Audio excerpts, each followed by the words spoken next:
All right, as everyone continues to join, I think most people have joined. We are very happy to have you all here today for our very special webinar on gender equality and postal employment. My name is Susan Alexander, and I'm the Sustainability Program Manager at the UPU. And joining us today, I have my colleague Celeste Kuntz from Australia originally, and she's one of our experts here at the UPU. And we have several speakers from the Uni Global Union. We have Cornelia Berger first, Head of Department for Posts and Logistics. And we have Irena Lipina from Uni Global Post and Logistics Vice President, Women's Seat, and also Uni Europa Vice President. And we have Carol Schaefer, Uni World and Europa Women's President. So thanks for giving us your greetings in the chat. It's wonderful to see everyone. And we're still just admitting a few more people.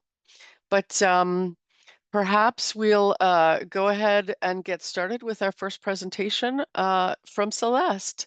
So Veronica, if you could please show Celeste's presentation, that would be great.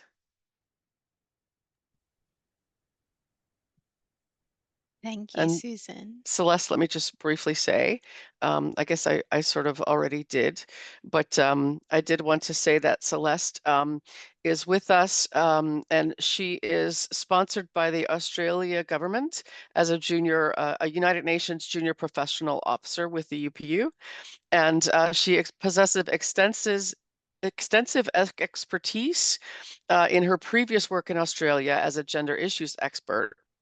And she began working in the UPU in May of 2025. So she's been with us for almost a year. Okay, go ahead, please, Celeste. So hello, everyone. My name is Celeste, and I'm the Gender Affairs Expert at the UPU. As Susan mentioned briefly before, I am here from Australia, and I have been in the role since mid last year. And I will be sharing with you today some of the results of our 2025 Gender Equality and Empowerment of Women Capacity Assessment. So if I move to the next slide. The UPU conducted its first capacity assessment on gender equality and empowerment of women in 2023.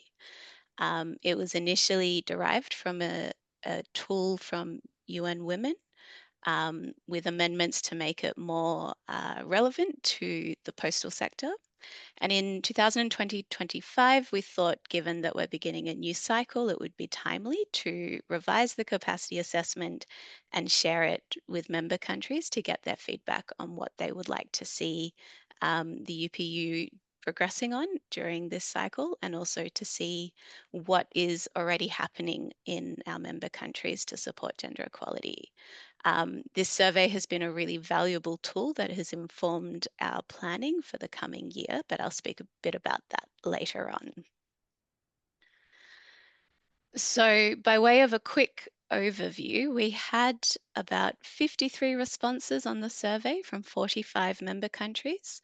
The majority of the responses were from designated operators. However, we also received some responses from relevant ministries and regulators.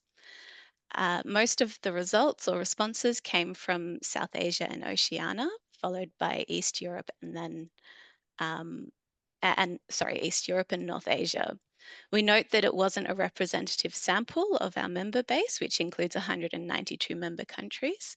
However, a key benefit of the survey was that almost 80% of respondents provided really detailed feedback in the free text questions and the open-ended questions that we asked. And that has provided really valuable insight into how the UPU and the International Bureau can really support member countries to drive gender equality in their contexts. As a quick snapshot, we found that many respondents have taken action to support gender equality since our first survey in 2023.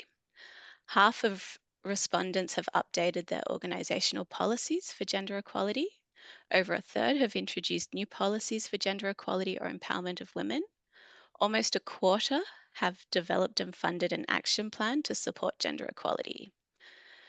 In asking these questions, we asked respondents about the types of policies and practices that they have in place to support gender equality, and we received a really diverse range of responses.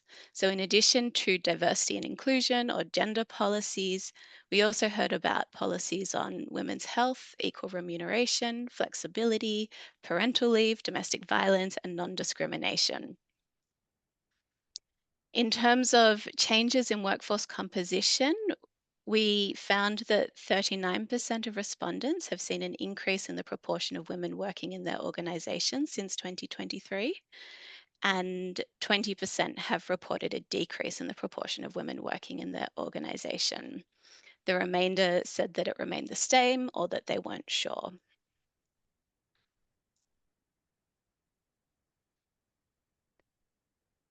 Through the survey, respondents provided a range of examples of what they're already doing to support gender equality.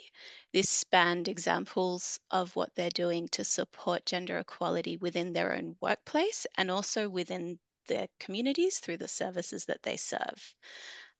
So, in terms of activities in the workplace, there are a few listed here, but I picked out a couple that I thought were quite interesting. So, one was the provision of on site nursery for children, which can assist in women returning to work after they've had children. Another example was reskilling women into traditionally male dominated jobs, such as truck driving, which can help to address staffing shortages while also transforming gender norms about women and men's work. Um, and finally, we also saw that there was one organization who include a social clause in their procurement processes, which I've seen in other settings has been used as an effective way to influence third parties to support gender equality. In terms of equality in service provision, a lot of the responses we got related to supporting women owned small and medium enterprises, such as promoting e commerce and helping them to market their services, and also the provision of things like microloans and training.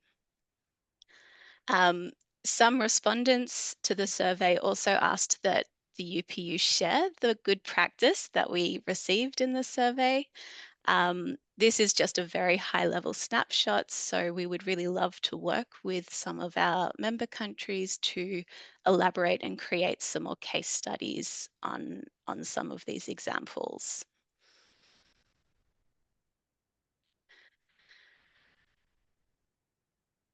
In the survey, we also asked open answer questions to better understand the types of activities that member countries would like the UPU to focus on in the coming years.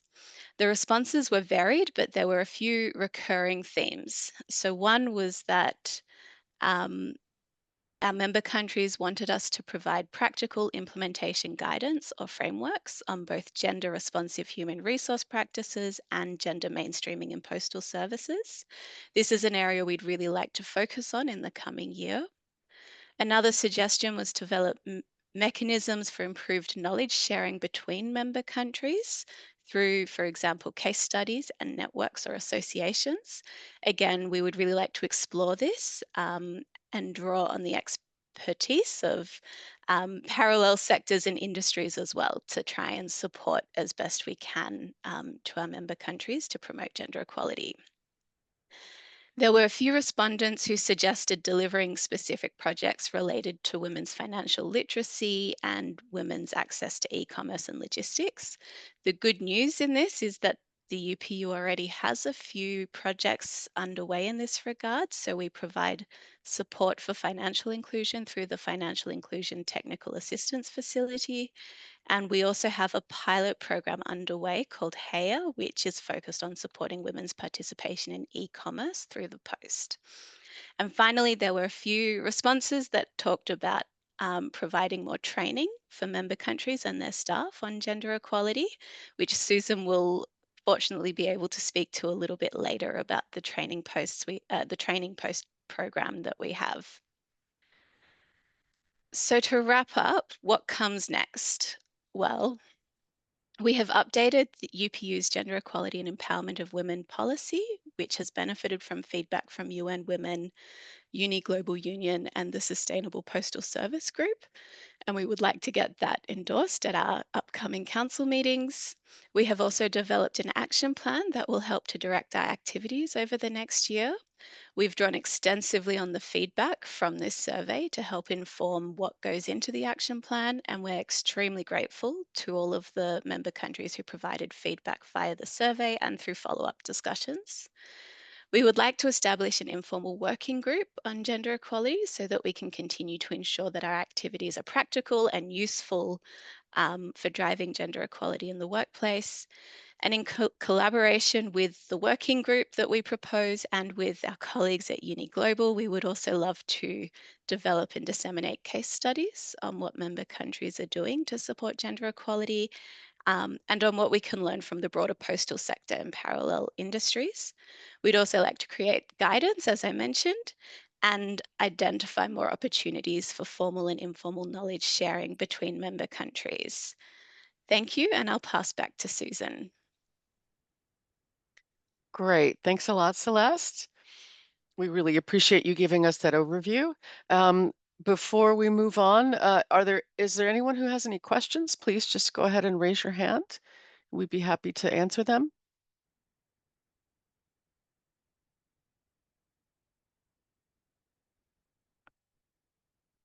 Okay, Celeste, I think your presentation must have been very clear.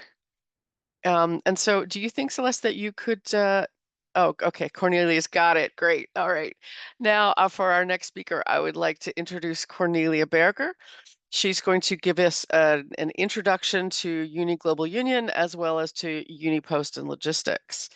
And among her professional experience, she's held various positions working with trade unions in Austria before joining Uni Global Union. And she has been head of UniPost and Logistics since 2017 and someone with whom we work very closely. Um, Cornelia, please, the floor is yours. Thank you very much.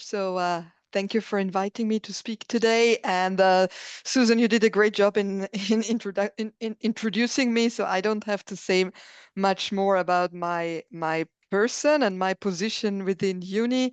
I'm in the Uni Secretariat based in Nyon, and so my job is basically to support our affiliates and to carry out and execute our strategic plans and priorities during the year. Yeah, I would like to give you a short introduction in the next couple of minutes about Uni Global Union, because I'm not sure if everybody is familiar with trade union and with the global trade union movement. So let's see. Yeah, I would start with what is Uni Global Union. Uni Global Union is based in Nyon, Switzerland, represents more than 20 million workers from over 150 different countries in the skills and services industry. Our mission is to grow and strengthen affiliated unions and build worker power in the service and allied sectors. Uni Global Union is working with its member unions to change the rules of the game in the global labor market. Our Uni Breaking Through strategy is our plan to organize the global service workforce and ensure respect and dignity in the global workplace. So affiliated to Uni are your trade unions. You're dealing on a daily basis and you're negotiating your collective agreements, and we are representing them on a global level. Our structure, we have 11 sectors, so not only the post and logistics sector, but also sectors like finance, commerce,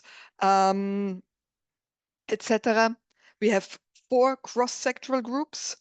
One of that is the Equal Opportunity Group, and we are divided into 4 regions, quite similar, I think, to most of international organizations, with offices and representations in all of the 4 global regions. And one of these groups is the Equal Opportunities Group. They are there to empower workers against discrimination in all its forms and helps to build more equal, fair society around the world. If you go to the postal sector, what is UniPost and Logistics? We are representing around 2.5 million postal workers in 154 affiliated postal trade unions. And of course, our mission is to support the unions in the advancing post and logistics workers' rights while tackling challenges they face, including privatization, liberalization, the rise of e-commerce, increasing surveillance, outsourcing, and low wages. UNI is standing to make these sectors fairer, more democratic, and greener through organizing, as well as expanding collective bargaining and effective social dialogue. So we take care of all aspects of our members' lives, whether if it's at work, at home, or in the communities. So we see each other, we see us as a political organization, and therefore we are also having positions about equal opportunity, not only in the post, but in general, peace, and other very important topics. So in a nutshell, we are representing your workers, your postal workers, and we have special positions also for women in our structures. We try to empower them in the unions, in our representative bodies, and we also provide women networks, forums, etc., to strengthen the women and make them more visible.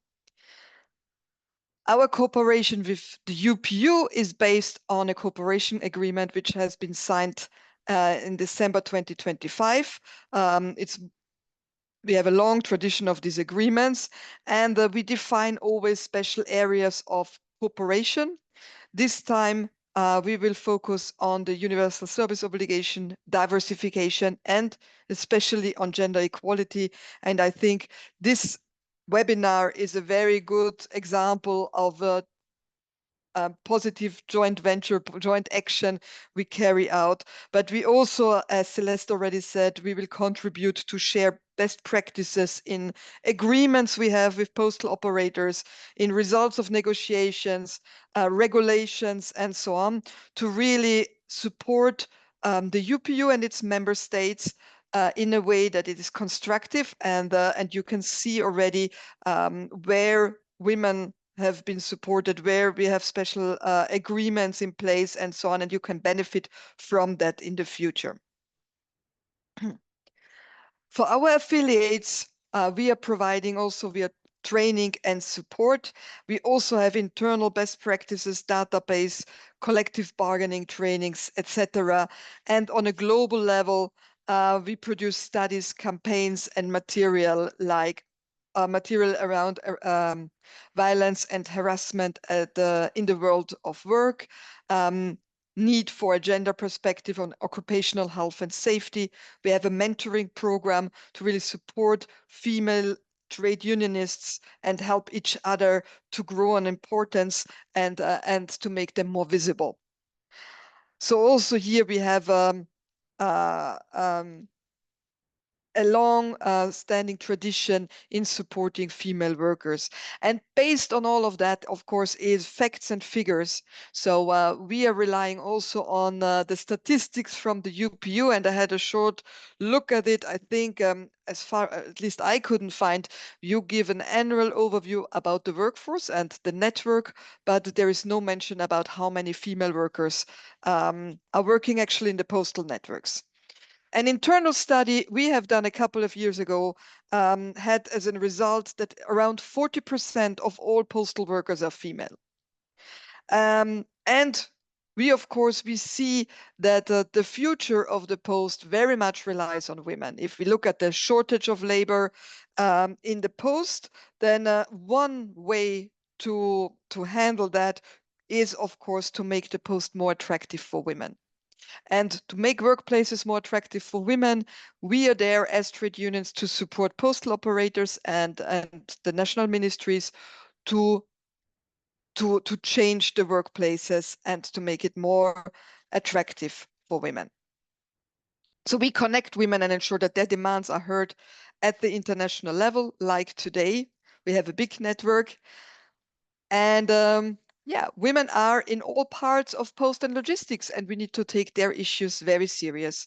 And sometimes, to make an example, it are the little things which can provide already, which can make a big impact on women's lives in the postal sector.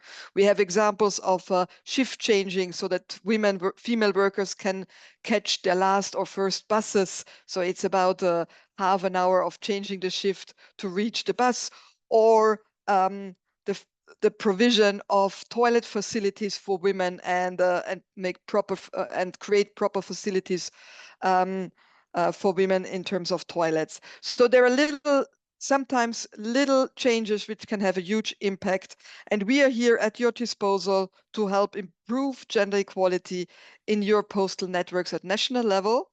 And with that, I would say thank you, and I would pass the floor to my colleagues on the ground from the national unions, which have much more experience in their daily work on negotiating for female workers in post. Thank you very much.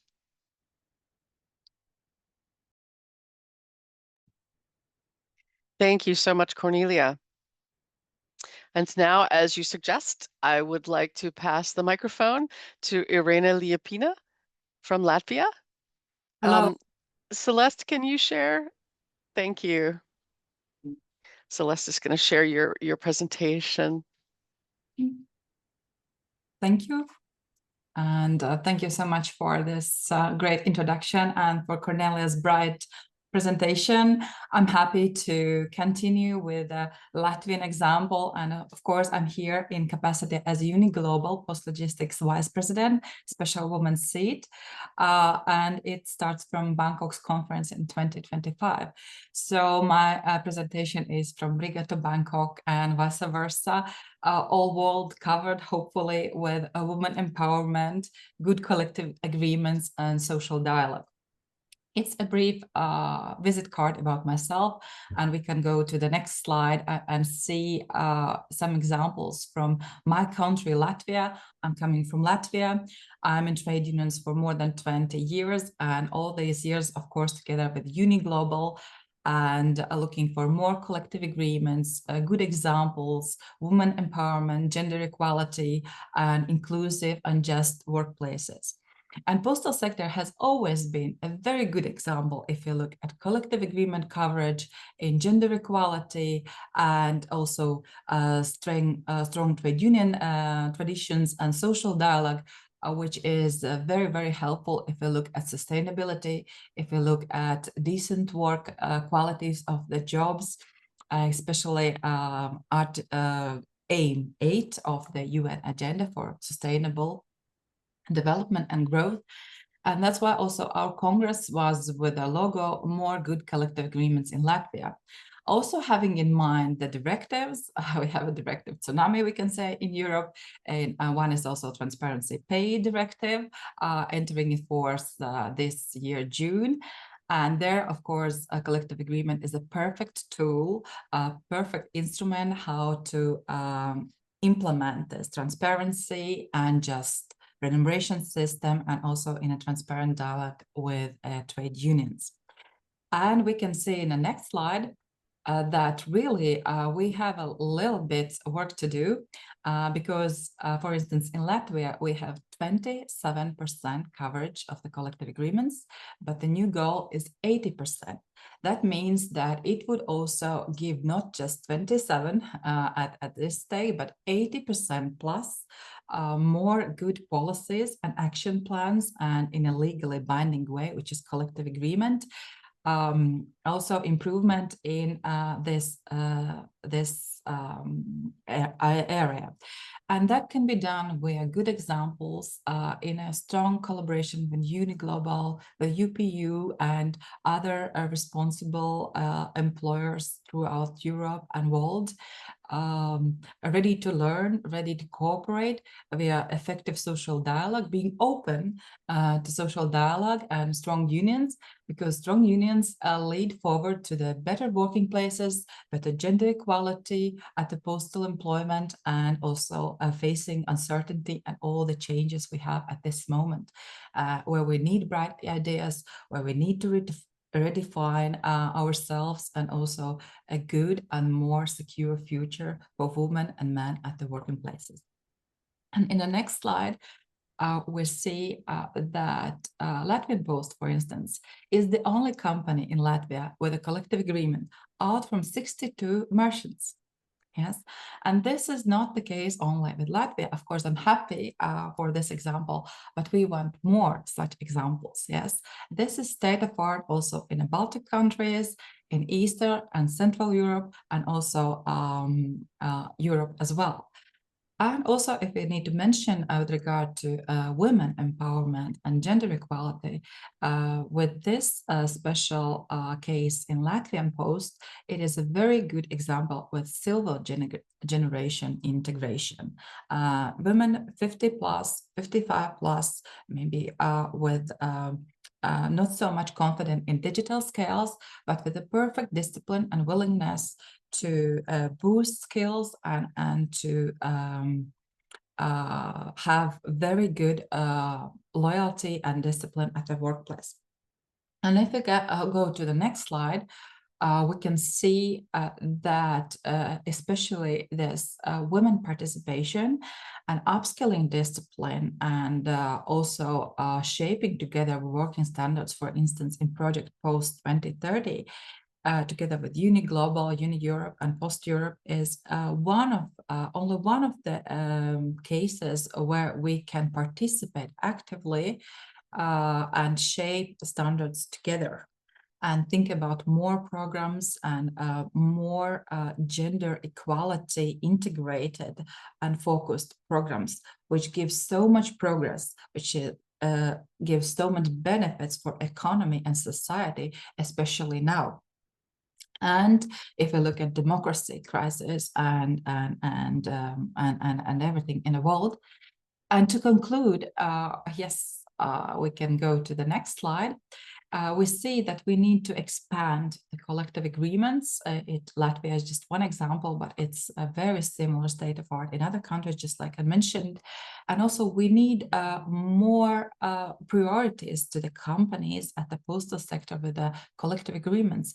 Like Germany shows that public procurement is a perfect example to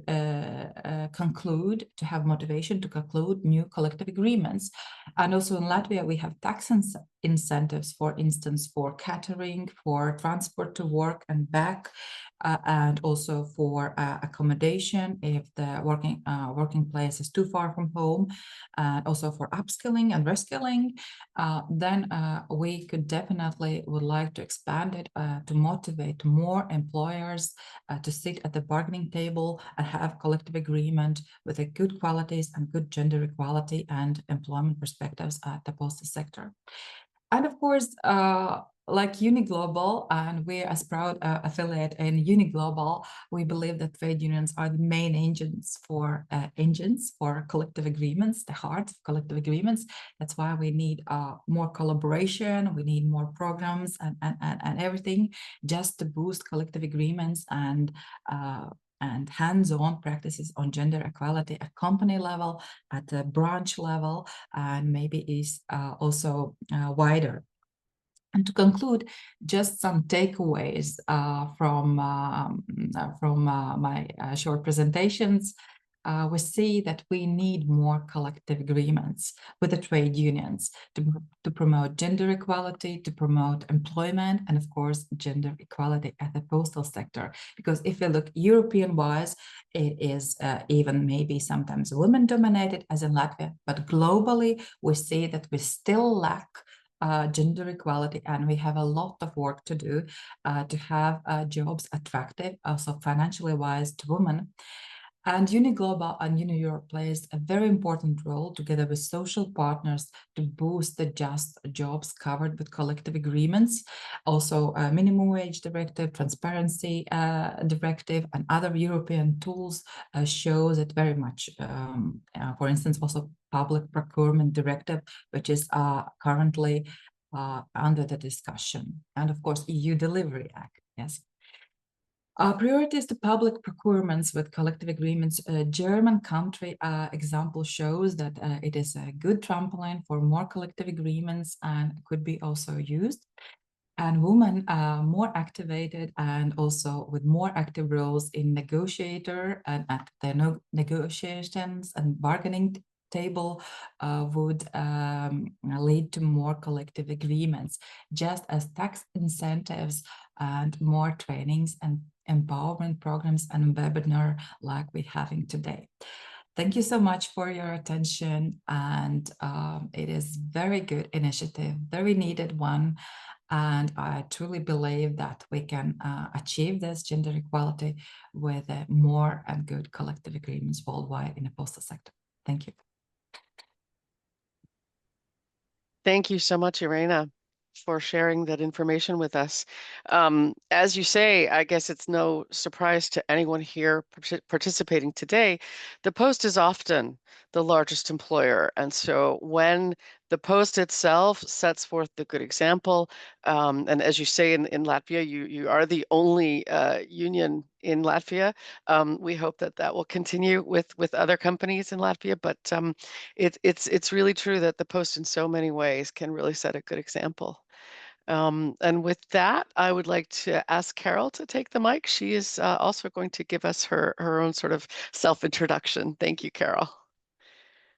Thank you very much, Susan. And it's a pleasure to be here with you today. And it's a great opportunity for us to collaborate and share resources and some common experiences. So just on the next slide, I give a quick introduction to myself. Yes, so I'm a national officer or union official with the Communications Workers Union in Ireland.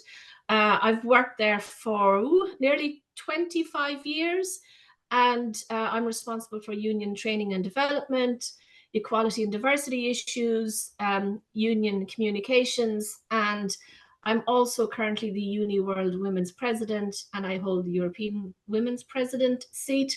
And I think I've worked with Uni probably for as long as I've been with CWU, and it's been a fantastic experience, and I know it's going to be great for us to be able to work further with the UPU. But just to say something a little bit about the CWU, we are Ireland's premier union for the tech, postal, telecommunications, and the call center sectors, but the majority of our members would actually work for Post, the postal sector, and I'll explain a bit about that soon. So next slide, please. I think for the purposes of today's presentation, what I wanted to do is just give you an example of some of the work that we're doing in CWU and some of the collective agreements that we have with Post. Our collective bargaining environment is actually quite similar to Irena's, what she highlighted in Latvia. We have very, very low coverage of collective bargaining, and we have no legislation underpinning collective bargaining in Ireland, but we have had a long-term agreement with Post, so that makes it quite easy for us. Well, not easy, but it definitely facilitates us to get some agreements across the line. But for the CWU, what we really are focusing on at the moment with regards to gender equality is to strengthen and mobilize women workers, particularly young women workers, because what we're finding, of course, is that if you're a young female worker, work is an awful lot more precarious than for those of us who are well established. There can sometimes be a concern about implementing your rights. You're on probation, and it's difficult to do that. So we really are having a strong focus on legal entitlements and making enhancements to legislation that would support women workers. Possibly like many postal unions, we are 75% male, which is reflective of the sector. So we like to be able to progress women as much as possible within our union, and we do that through mentoring, assertiveness training. We do an awful lot on negotiating work-life balance arrangements, and we also have a very strong focus on gender-sensitive health-related issues with a gender lens. Next slide, please. So just to say how we get things done in CWU with Post. Post, as you know, would be Ireland's national postal operator. They have about 10,000 employees. So when we work with An Post, it's through the Joint Conciliation Council, and a subcommittee of that Joint Conciliation Council is the Diversity, Equality and Inclusion Subcommittee. So anything that the union would like to do, if we have any claims, it'll go through the Diversity Subcommittee. And once they are agreed, it gets referred back to the JCC and it becomes an agreement. So for us, this is a great way. It's a consultative forum for the group of unions to raise issues, to make any concerns about issues with regards to policy, to enhance policy, to include new policy, and really to make sure that legislative entitlements are met through the company's different processes and procedures. I mean, needless to say, for us as a union, we always like to go over and above the legislative entitlements, and I'll give you some examples of that further on. The big thing for us as well with working with An Post is around communications and training. And as I mentioned earlier on, work-life balance issues comes up time and time again, particularly for women workers in the postal sector, that we have a broad spectrum of work-life balance arrangements for them. So next slide, please. Excuse me. So some of the things that you might find interesting, in An Post, for example, it's the only large employer in Ireland that has declared 5 years in a row a zero gender pay gap, which is quite significant. And that's something that we have worked very, very closely with them on. It's always a concern for women in the postal sector that they're predominant in part-time work and in lower paid roles. So addressing the gender pay gap, of course, has been a key issue for us. And some of the things that An Post have been doing is really taking a look at how they advertise roles, that they use gender neutral language in advertising roles, that they increase the number of women applying for team leader and supervisory positions. And they also have what's known as a talent attraction campaign. And we've worked with them very, very closely in relation to that to make sure that women are going forward for progression within the company. And some of the things that we feel are important is the examination of roles where there are quite a few women, where there's more men predominant in specific roles, that we're able to work with An Post on mentoring and development programs. And they have two, one is called Aspire and one is called Elevate. And we also need to make sure that there's fair promotional systems. And we have gone through all of that process with An Post and have a very transparent recruitment process, because we very much feel that promotions should be coming internally first and as opposed to externally. Let's see what talent is there and progress it up the line. So these are some, that's one of the issues that we've dealt with An Post. The other issue on the next slide you'll see, excuse me, is in relation to gender sensitive occupational health. Now this is a big issue for many employments, but for the purposes of today's presentation, I wanted to kind of take a look at this as to how it relates to the postal sector.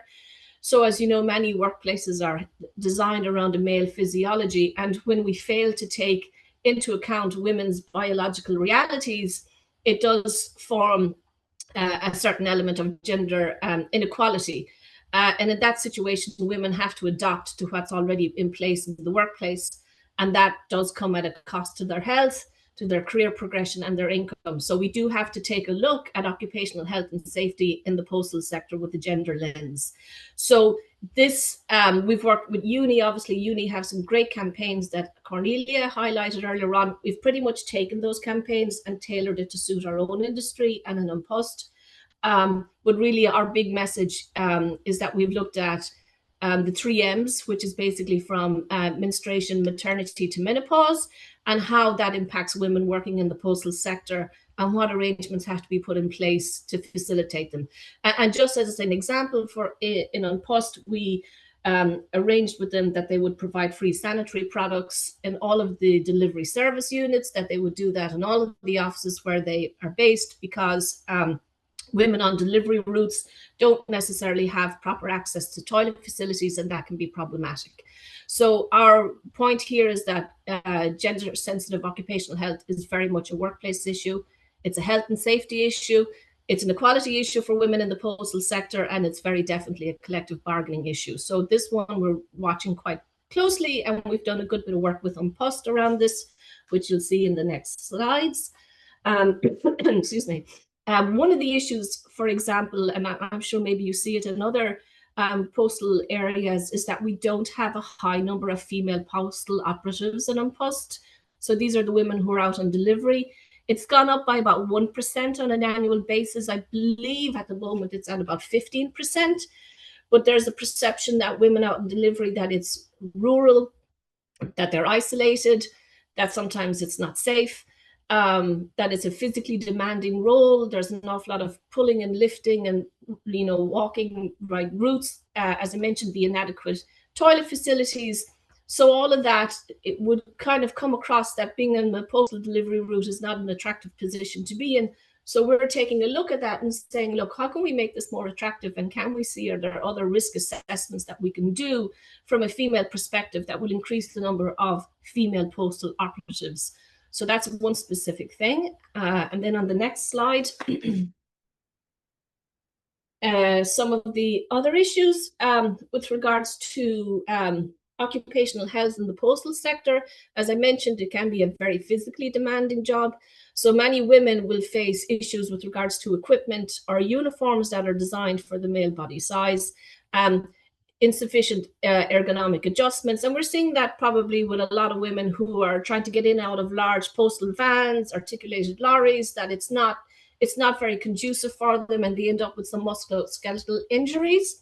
So we're saying that we really need to have a strong focus on gender inclusive equipment, particularly protective equipment, that we need to have ergonomic workspace designs, very gender sensitive risk assessments, and better uniforms and workwear to support women who are transitioning throughout their life, whether it's maternity, menopause, menstruation, that all needs to be reflected. Next slide, please. So one of the things that we did with An Post is we negotiated a menopause policy. This went down very well with an awful lot of our female workers. We have an age profile that's probably 50 up, will be the predominant age profile. So what we negotiated with An Post was a menopause support toolkit, a charter, a policy, and also training for managers, because one of the big things for us is that if you negotiate a policy, it has to be implemented properly. And how does it get implemented properly? Through training the line managers who are responsible for putting it in place. So this actually came about, for example, as a union claim through the Joint Conciliation Council. We pushed for this some time ago, and we've engaged an awful lot of women through this process. About 250 have come in for in-person and virtual information sessions. We've gone to all of the male centres, for example, and we've worked with a company called the Menopause Hub to deliver information and learning sessions on the menopause. And we're basically saying to the company, please make sure that, women who are looking for accommodations through menopause, that your managers are equipped and know how to deal with it, that they're familiar with all of these guidelines, and that they're implemented properly. And I think the menopause piece, we are continuously repeating those training sessions, those information sessions. Only this week, I got another request from our biggest male centre in Dublin to have another session on menopause awareness. So that is a big one for us. Next slide, please. So then, excuse me, when we considered menopause, we said, well, we have to look at this right across the spectrum of women's biological changes. And this is the most recent policy that we agreed with An Post. It actually came about it's about a month old, actually. It's very, very new. And the whole purpose of this is that it would provide a foundation for supporting employees who are going through reproductive health experience, whether it's menstrual health, pregnancy loss, fertility issues, surrogacy, and we also covered male reproductive health. So I'm happy to share this policy if anybody wants it, because the company have given me permission to do that because it's a joint agreement. But some of the things that we had said is that, look, there's not enough support in place for women who are going through a pregnancy loss. So you're talking about up to 5 days paid leave for the person who is pregnant and up to 2 days for the partner. So we're making sure the partner is included as well, because we know fertility treatment is exceptionally demanding on the individual. You could be talking about up to 10 days paid leave for that, 5 days with the partner. And we also said that that could be applied retrospectively. We've also put in place surrogacy supports, which you can read there. And the big thing is that it's dealt with confidentially. And again, we've said to the company, whoever is responsible for implementing this policy, it must be done with all sensitivity and due support. So, and we also have maternity coaching sessions. But when we did the launch, we wanted to hear from women who'd gone through it, who'd gone through IVF or pregnancy loss, and it was very emotional hearing it. And it was great to see that, look, this has been dealt with in the proper way, not just for the women, but also for their partners who are going through it as well. And I know this is something that, you know, is not specific to the postal sector. I'm just kind of, I guess, giving you examples of policies and collective agreements that we've put in place that really had the biggest impact. And this one possibly was one of the bigger ones. With regards to work-life balance, we also have an Post what's known as a term time agreement, which means women can take the summer off to look after their kids, and the pay is averaged out over 12 months. And one of the reasons as well, we have, like, the gender pay gap is quite good, basically it's zero in Post. We have an awful lot of men as well who are availing of term time and taking that time off to look after their kids. So we're trying to balance as much as possible that caring arrangements are split with both partners. So next slide, please. The other one we did as well, of course, was breast cancer awareness in Post. This is just a picture of the one that we did in their headquarters. So the reason that we wanted to highlight breast cancer awareness is because every 29 seconds, somebody in the world is diagnosed with breast cancer. And this one we did jointly, as I say, with the company. It was extremely well received about early detection, to the point that we had a few women that came back and said, if I hadn't gone to that seminar, I would be in trouble now, you know, because there was symptoms that they didn't watch out for, that they weren't aware of, that was brought up through the seminar. And again, we had an awful lot of people talking about real life experiences. So we've covered on Postal Sector, the HQ, the delivery service units, the mail centers. We've covered all of them. And I think most likely we'll probably go and do them again, because we need to repeat the message about breast cancer awareness and early detection. I will say that we matched this with men's health seminars. That was more difficult to do, because we're finding men are not as good maybe for turning up at these things as the women. They need to take a bit of time out to look after their health. So we've encouraged both men and women, by the way, to attend all of these. It's not, you know, just for one particular gender. So we've said to the men, please come and, you know, look after your prostate as well, all of these issues. So we do match this with men's health seminars as well. So next slide, please. Yeah, we also did a domestic violence policy with Post. This was actually, we were pushing to this prior to COVID, as far back as that. So we negotiated 10 days paid leave with them for anybody who's affected by domestic violence. And that's actually 5 days above the statutory requirement. And it was well received. Of course, domestic violence, again, not saying that it's necessarily an issue in the postal sector, it's an issue across all sectors. But the way that we dealt with it was to reassure, respond, and refer, those three areas. And again, I'm happy to share this if anybody wants to see this policy. But it means that you have access to up to 2 weeks paid leave. And you can use that leave if it's for court appointments, if it's for moving house. It's not necessarily just for medical assistance. We wanted to make sure that there was financial assistance available if somebody wanted an advance in salary, if you need to change your work location, your phone number, redeployment. That's all there. But the big thing for us to be able to say to our representatives is, please make sure that you refer the person to the proper support services, because you're not trained or equipped to deal with that on your own. So that was the domestic violence piece. And then the other big one is, of course, the Stamp Out sexual harassment. And again, this is something that my own union is doing. And I have to give a shout out to the CWU in the UK, because they've also done a huge amount of work in relation to this. And what we decided to do for our representatives, that sometimes it can be difficult to deal with sexual harassment. So we have to produce guidelines for members. We have produced a first responder checklist, an incident log, downloadable posters. And again, that link is there. If anybody wants to take a look at our materials, you're free to do so.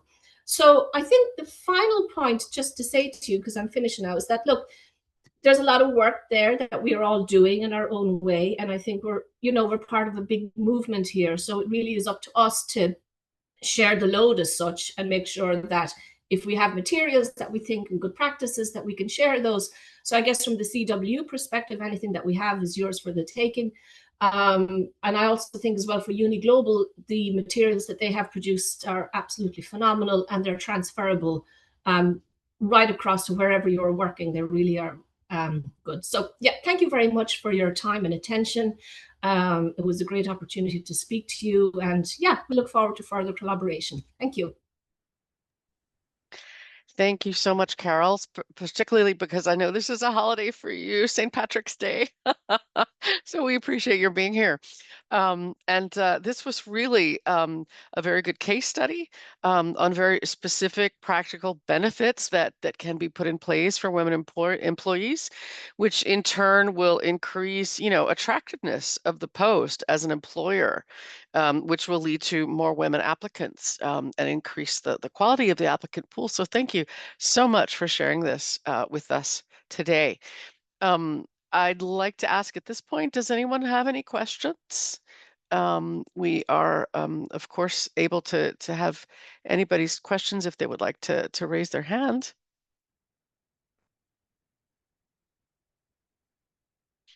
Well, actually, I guess since we're pretty close to the end, perhaps I'd better get on with my presentation because I do really want you to know about this course that we have provided. First, it's oh, thank you, Celeste. It's called Gender Mainstreaming and Women's Empowerment in the Postal Sector. Next slide, please.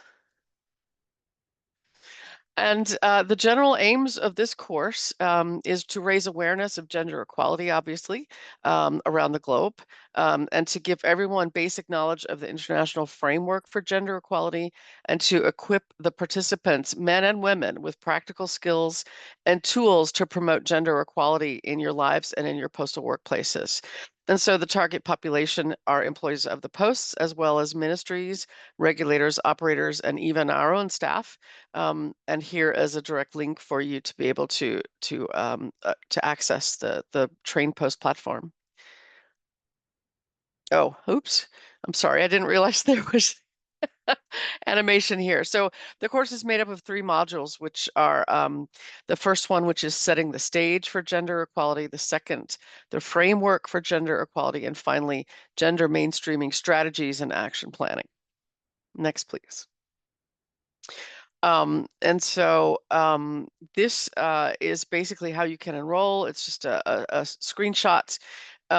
There's an orientation in the on the first page. Then there's several ways to enroll. You can enroll yourself with the link, and then your postal administration or the employer will confirm the enrollment. And then there is also by email invitation. Once you've enrolled in a course, we'll send another email to ask if you would like to join it. This course is for 2 hours, and it's open. All of the courses on the UPU Trainpost platform are open until the end of this year, and each session is available for the entire year, running from February to December. Next, please. Again, as I said, this is open to all UPU member country operators and authorities who are the regulators and ministries.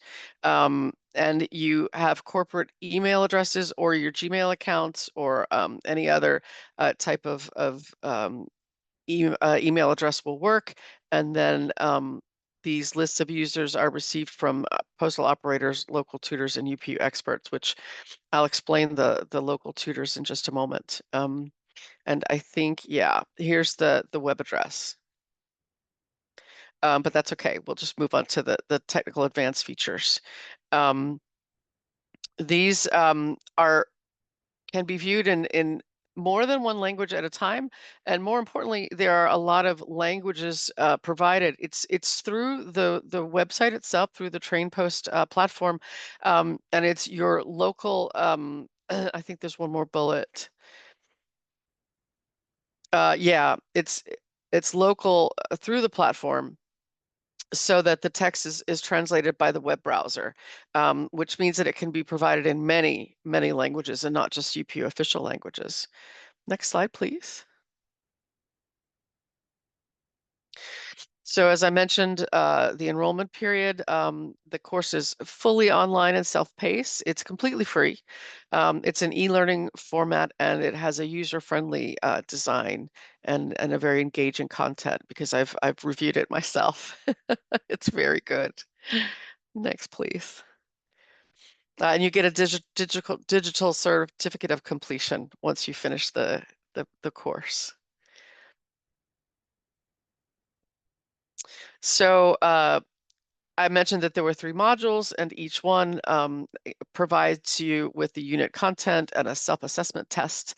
The discussion forum is open to all people who are taking the exam or taking the course, and then there's a progress test. And after you complete the modules, you can give us your feedback. There's a final test, there's a questionnaire for improvements, and then, as I said, the certificate of completion. So there are different ways that we reach out to learners in order to take this course and all the other courses that we provide. We have a Trainpost learners community. And then in several areas or several regions, we have the Arab region, Trainpost local tutor, also in the Caribbean region and also in the African region. And the final reveal under number 3. Or sorry, I guess it's on the next slide. I'm sorry. There are automated notifications and reminders once you've signed up for one course. It'll remind you to keep going through it. There are some guiding tools and tips for success, and a technical support forum, as I mentioned, with other people who are taking the courses. And then the platform administrator invites, as I said, people to join other courses once they have enrolled directly in a session. And here you see that, in fact, the administrator invited previous learners to join this gender mainstreaming and women's empowerment course. And this is what I was going for. The big reveal is that we also have a Trainpost mobile app, which you can download so that you can use the app anywhere and log in with a QR code and get notified of events on the platform. So this helps with engaging learners when they follow these courses online. And I just quickly have some statistics through each region, the number of countries that have taken this course so far, or have had students or participants from their postal operator in each region. Here you see we've had a lot from Asia Pacific, and sort of going down in order, we've lots from Africa and the Caribbean, and then even good numbers from Arab region, Latin America, and Europe, and the CIS countries. And also, you can see that a lot of women have taken it, and it is very important because we need men also to take this course. If women are talking amongst ourselves concerning gender equality, it won't really help, because 50% of everyone needs to be able to get on board with the idea of gender equality. So I just wanted to point that out.